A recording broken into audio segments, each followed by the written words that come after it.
Hello students, आज की class में हम एनसीईआरटी क्लास 10 का एक्सरसाइज 1.2 सॉल्व करने जा रहे हैं। इसके पहले वीडियो में हमने आपको 1.1 को सॉल्व करके दिखाया था। आज की क्लास में हम क्लास 10 का एनसीईआरटी एक्सरसाइज 1.2 का क्वेश्चन सॉल्व करेंगे। स्टूडेंट्स, जैसा कि अक्सर देखा जाता है कि हर बोर्ड एग्जाम में इस चैप्टर से रिलेट एक न एक क्वेश्चन अवश्य रहता है। जैसे कि √2 prove that √2 as an irrational number, √3 as an irrational number, √5 यानी कोई भी नंबर, चाहे वह √2 हो, √3 हो या √5 हो, इस तरह का एक न एक क्वेश्चन अवश्य जो है वो बोर्ड एग्जाम में पूछे जाते हैं। 3 नंबर का क्वेश्चन ये पूछा जाता है। इसलिए आज हम लोग इसको आसान तरीके से प्रूव करने के लिए सीखेंगे। तो देखते हैं, इसका पहला क्वेश्चन है प्रूव दैट। पहला क्वेश्चन है prove that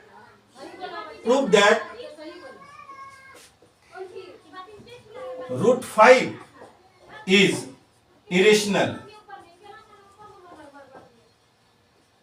√5 is irrational. √5 is irrational, ये हम प्रूव करना है कि √5 जो है वह इरेशनल है। तो कैसे है?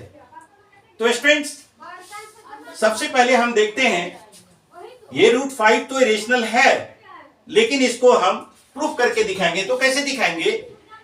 सबसे पहले हम मानते हैं कि let √5 is a rational number.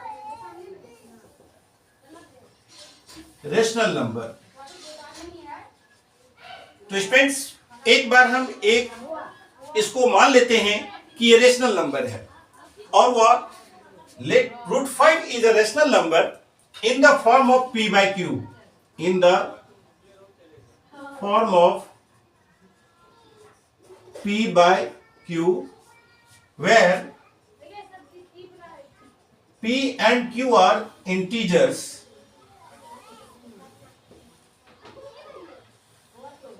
Integers, p and q are integers having no common factor, no common factor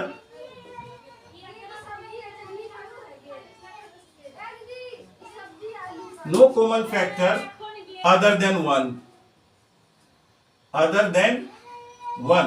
यानी कहने का अर्थ है, जैसा कि हम जानते हैं कि रेशनल नंबर जो होता है वो p by q के फॉर्म में होता है।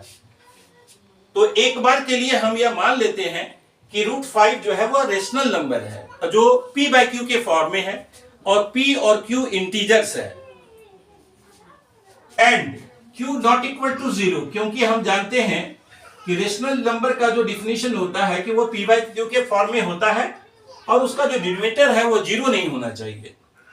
तो सबसे पहले एक बार हम इसको मान लिए कि यह एक रेशनल नंबर है जो p by q के फॉर्म में है, having no common factor other than 1, और इसके बीच कोई भी, यानी कहने का मतलब p by q जो है वो सिंपलेस्ट फॉर्म में है, क्योंकि जब कॉमन फैक्टर 1 होता है p और q का, तो इसका मतलब है कि वो सिंपलेस्ट फॉर्म में है। यानी p by q simplest form में है जहां p और q इंटीजर्स है और कोई कॉमन फैक्टर a के अलावा नहीं है। तो जैसा कि आप देखते हैं कि हम माने हैं कि पहले क्या है √5, now √5 equal to p by q हम लिख सकते हैं, क्योंकि हम √5 को रेशनल मान चुके हैं, तो √5 को p by q के फॉर्म में लिख दिए। तो स्टूडेंट्स, अब हम इसको क्या करते हैं कि दोनों तरफ को स्क्वायरिंग कर देते हैं, बोथ साइड्स को स्क्वायर कर देते हैं। स्क्वायरिंग बोथ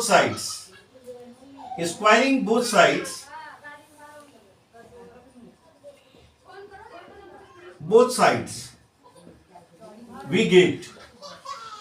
अगर हम दोनों साइड को स्क्वायर कर देते हैं तो हमें क्या प्राप्त होता है? तो देखते हैं कि जब हम √5 को स्क्वायर करते हैं तो right side p by q को भी स्क्वायर कर देते हैं।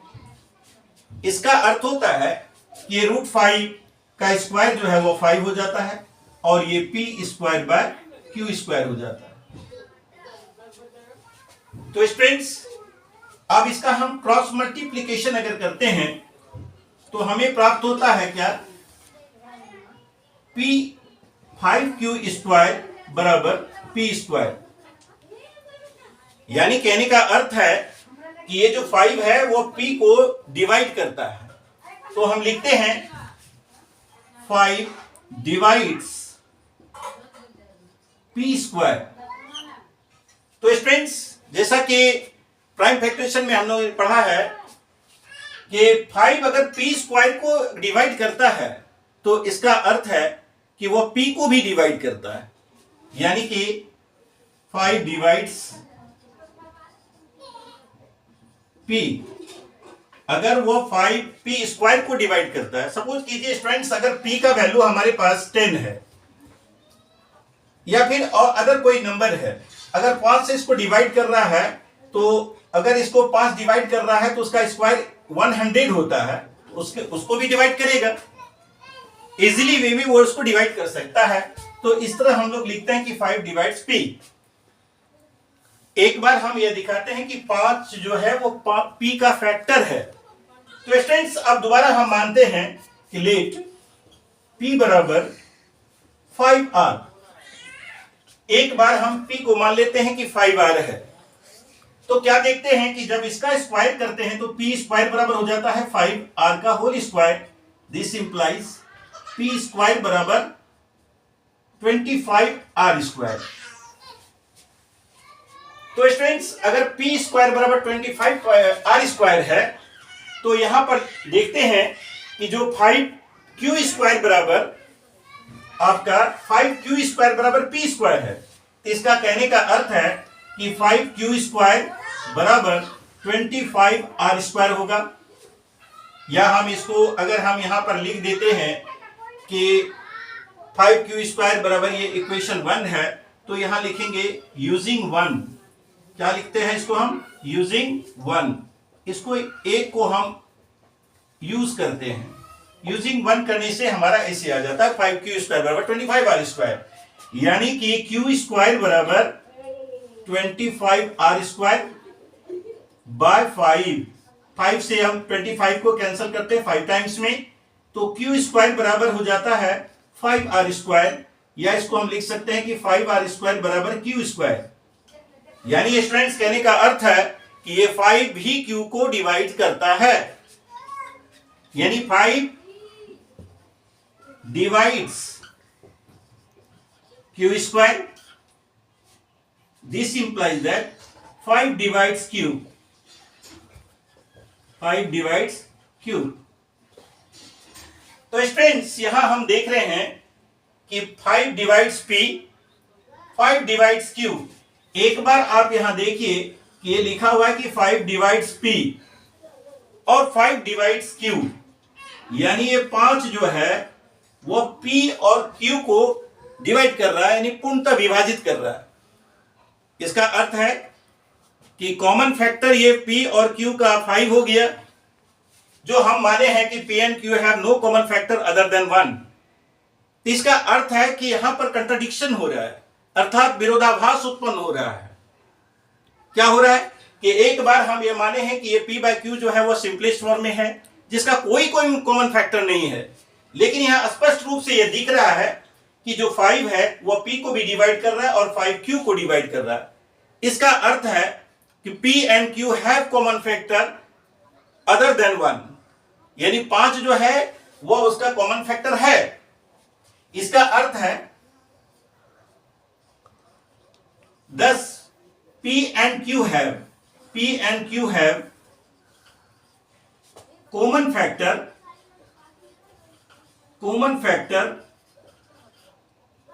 5 other than 1।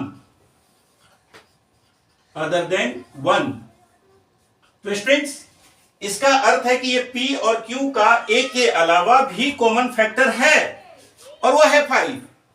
यह कंट्राडिक्शन एराइज हो रहा है, यहां पर जो है एक विरोधाभास उत्पन्न होता है कि एक बार कहते हैं कि उसका कोई कॉमन फैक्टर नहीं है और दूसरा यहां प्रूव करके हम देखते हैं कि इसका तो 5 कॉमन फैक्टर आ रहा है। और ये कंट्राडिक्शन जो एराइज हो रहा है, इसका रीजन क्या है? इसका रीजन है कि हम लोगों ने उसे रेशनल माना है, रूट 5 को रेशनल माने हैं, ये कंट्राडिक्शन आ रहा है। तो क्या लिखते हैं हम? तो स्टूडेंट्स हम लिखते हैं P and Q have common factor other than 5 other than 1. This contradicts the fact that तो students contradicts the fact that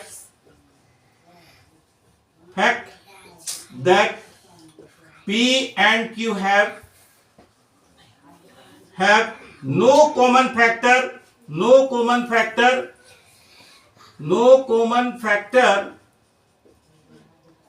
other than 1. यह कंट्राडिक्शन लाता है, यानी कि विरोधाभास उत्पन्न हो रहा है कि कोई भी कॉमन फैक्टर नहीं है। और यह विरोधाभास आने होने का कारण है कि यह कंट्राडिक्शन जो है केवल और केवल हमारे इस रेशनल नंबर को मानने से हुआ है। यानी this contradict the fact that P and Q have no common factor other than 1, and this contradiction arises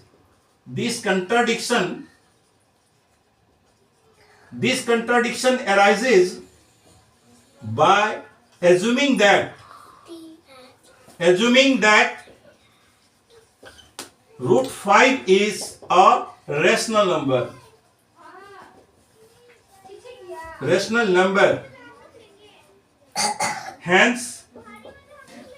Hence root 5 is an irrational number.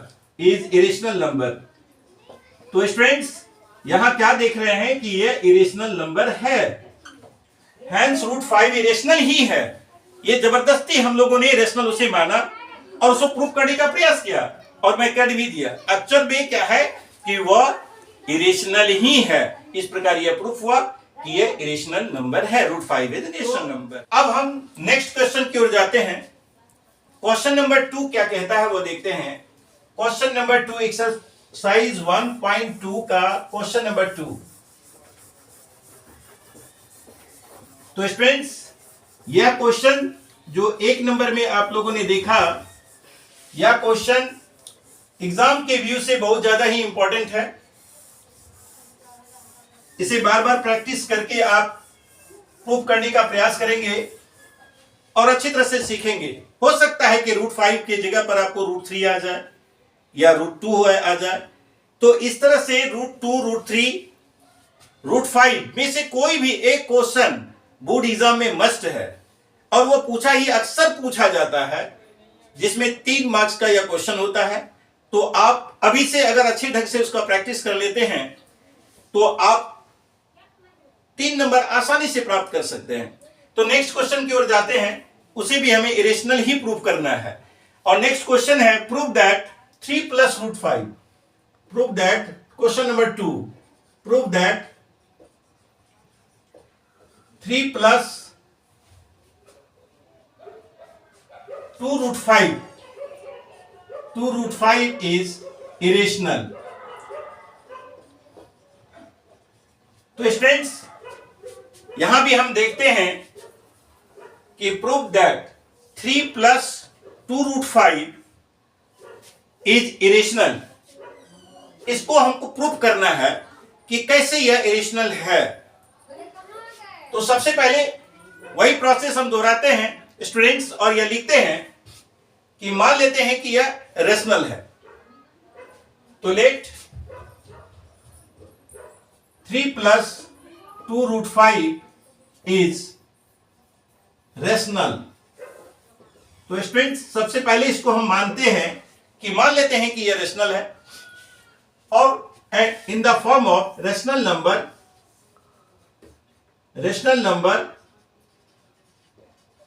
in the form of P by Q,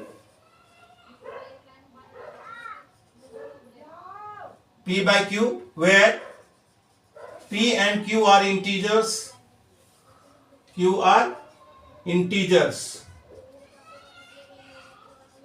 and Q not equal to 0.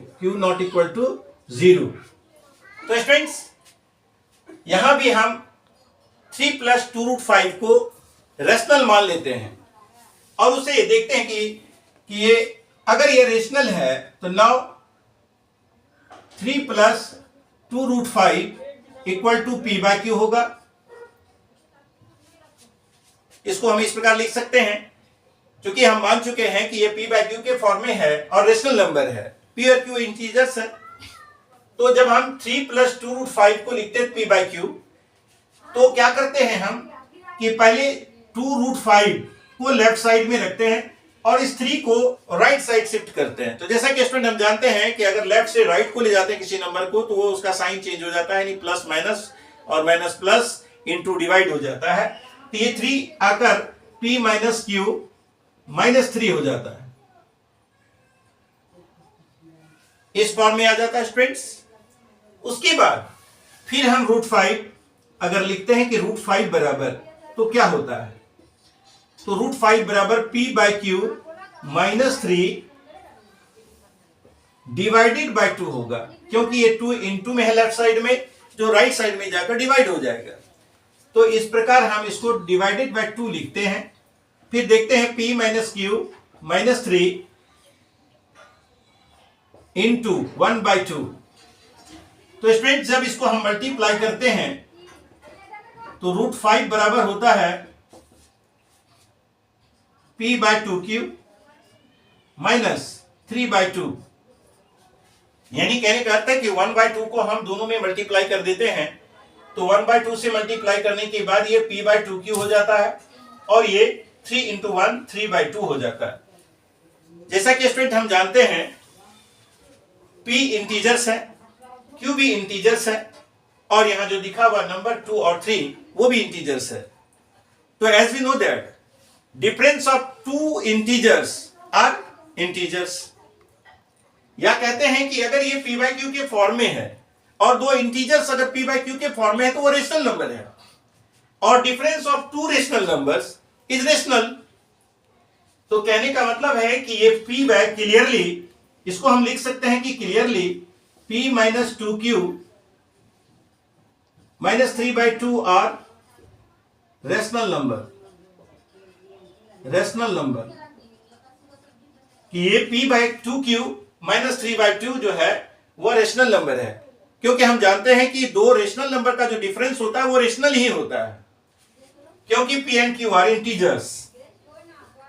p, q, 2 and 3 are integers, क्योंकि integers है और integers का जो difference है वो rational होता है। तो इस प्रकार कह सकते हैं कि √5 इज रेशनल। तो स्टूडेंट्स यदि अगर राइट साइड का रेशनल है तो राइट साइड के बाद वाला √5 है वो भी आपका रेशनल हो गया, यानी √5 भी जो है वो रेशनल हो गया। पी क्यू एक्चुअल में क्या है कि ये p bye 2q -3/2 are rationals. अगर ये रेशनल है तो निश्चित रूप से √5 भी रेशनल है, और यह रेशनल जब √5 इज इरेशनल। लेकिन स्टूडेंट्स √5 जो होता है वो इरेशनल होता है, तो यहां भी एक कंट्राडिक्शन आ गया कि √5 रेशनल है और यह कहता है कि मतलब, जबकि एक्चुअली में √5 जो है वो रेशनल है, और यह कंट्राडिक्शन केवल और केवल हमारे एजम्पशन से आया है, जो हमने माना है, लेट किया है कि ये जो है 3 प्लस 2√5 जो है वह रेशनल है। Here contradiction arises, here contradiction arises, यहां कंट्राडिक्शन एराइज हो रहा है कि, और this contradiction arises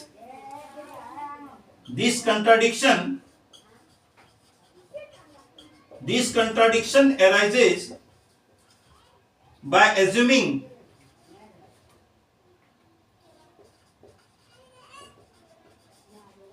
that 3 plus 2√5 is rational। केवल यह कंट्राडिक्शन रेशनल मानने से हुआ, 3 प्लस 2√5 को रेशनल मानने से एराइज हुआ है। Hence our assumption is wrong. यानी कहने का मतलब है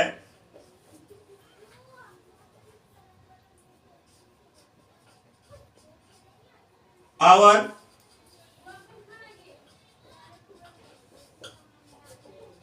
is wrong, यानी हम जो माने हैं, जो हमारा माना हुआ है कि ये रैशनल है, यार हमारा एंजप्शन जो है वह रॉन्ग है, इनकरेक्ट है. रॉन्ग या इनकरेक्ट कह सकते हैं आप कि रॉन्ग है.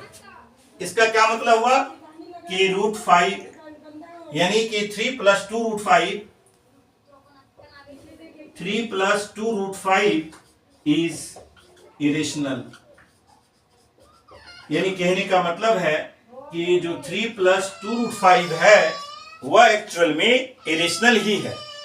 तो स्टूडेंट्स, इस तरह से क्वेश्चन नंबर 2 हमारा प्रूफ हो जाता है कि 3 + 2 √5 इरेशनल है. तो स्टूडेंट्स, अब हम लोग क्वेश्चन नंबर 3 की ओर जाते हैं और ये देखते हैं कि क्वेश्चन नंबर 3 में क्या है. अब ये क्वेश्चन नंबर 3 जो इस एक्सरसाइज का लास्ट क्वेश्चन है, 3 नंबर क्वेश्चन में सिमिलर क्वेश्चन है, उसे भी हमें इरेशनल ही प्रूफ करना है.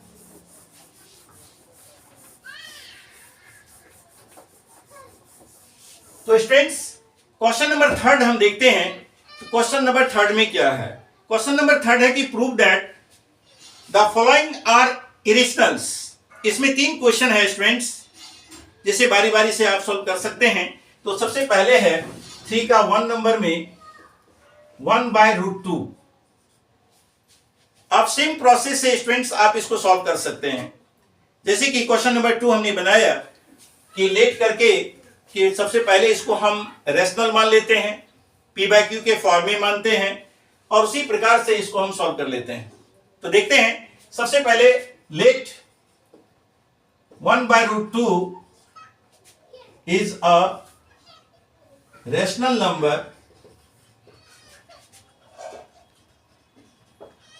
in the form of P/Q, where P and Q are integers. P and Q are integers and Q not equal to 0.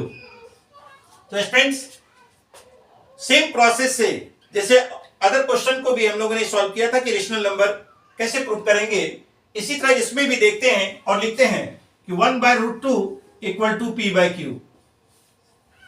तो जब हम क्रॉस मल्टीप्लीकेशन करते हैं स्टूडेंट्स, तो P × √2 यानी √2P = Q, यानी √2 का जो वैल्यू है वह Q/P हो गया. √2 का जो वैल्यू है स्टूडेंट्स वह Q/P है. और जैसा कि हम जानते हैं कि P और Q जो है वह इंटीजर्स है, तो निश्चित रूप से P/Q जो है वह क्या है, Q/P जो है वह इज अ रैशनल. व्हाई? क्यों रेशनल है? क्योंकि ये इंटीजर्स है और रेशियो ऑफ इंटीजर्स जो है वह रेशनल नंबर होता है. Q/P, Q और P दोनों ही इंटीजर्स है स्टूडेंट्स, इसलिए ये रेशनल होगा. तो स्पष्ट रूप से हम दिख रहा है कि अगर Q/P जो है वह रेशनल है तो √2 भी रेशनल हो गया. √2 is rational. This contradicts the fact that √2 is irrational. लेकिन स्टूडेंट्स क्या है कि बट √2 इज इरेशनल. लेकिन क्या है कि √2 जो है वह इरेशनल है और हम यहां कह रहे हैं कि वो रेशनल है. यहां कंट्राडिक्शन एराइज हो रहा है. Contradiction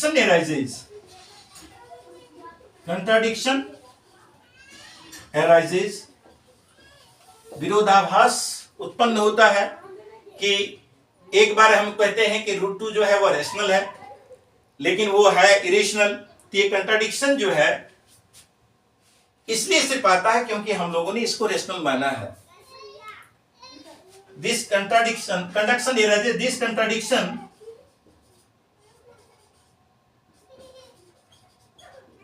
contradiction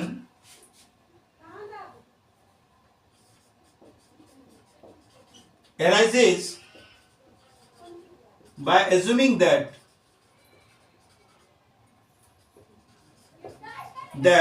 1 by root 2 is rational।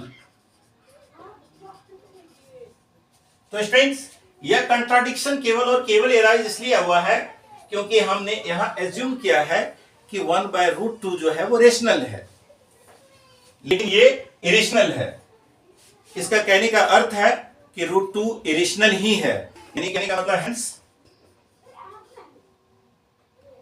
Hence root 2 1 by root 2, hence 1 by root 2 is irrational है। सेम इसी प्रोसेस से स्टूडेंट्स अब नेक्स्ट जो क्वेश्चन है 7 रूट 5। सपोज कीजिए 7 रूट 5 को पी बाय क्यू के फॉर्म में लिखेंगे तो निश्चित रूप से रूट 5 का जो वैल्यू होगा वो पी बाय क्यू को 7 से डिवाइड कर देंगे, तो p बाय 7q होगा, यानी p बाय 7q भी तो रेशनल है। तो ये भी कंट्राडिक्शन आएगा कि एक बार हम कहते हैं वो रेशनल है, दूसरी बार हम उसको प्रूव करते हैं कि रेशनल है। आप उसको भी प्रूव कर सकते हैं, सेम प्रोसेस से आप उसको भी लिखकर प्रोसेस से कर सकते हैं। नेक्स्ट क्वेश्चन थर्ड में है 6 प्लस रूट 2। तो स्टूडेंट इसी प्रकार 6 प्लस रूट 2 को भी आप p बाय क्यू के फॉर्म में लिखिए। उसके बाद रूट 2 को सेपरेट कीजिए, 6 को आप p बाय क्यू के तरफ ले जाइए और उसको रेशनल दिखा दीजिए, और अगर उसको आप रेशनल दिखाएंगे तो p बाय निश्चित रूप से जो है वह रूट जो है 2 है वह रेशनल हो जाएगा, जो फिर कंट्राडिक्शन लाएगा। और कंट्राडिक्शन जिस तरह से हम लोगों ने लिखा है कि कंट्राडिक्शन यहाँ अराइज हो रहा है, this contradiction arises by assuming that 1 by root 2 is rational, यानी हमारे मानने से जो है यह ऐसा हुआ है, यानी हमने जो माना है वो जबरदस्ती माना है, वो एक्चुअल में इरेशनल ही है, लेकिन हम लोगों ने इसको रेशनल प्रूफ करने का प्रयास किया है। तो बस इस तरह से आप नेक्स्ट 2 क्वेश्चन को स्वयं सॉल्व करें और प्रयास करें कि इसी तरह के सिमिलर क्वेश्चन को और ज्यादा प्रैक्टिस करें। तो स्टूडेंट्स, मिलेंगे हम फिर नेक्स्ट वीडियो में नेक्स्ट एक्सरसाइज के साथ।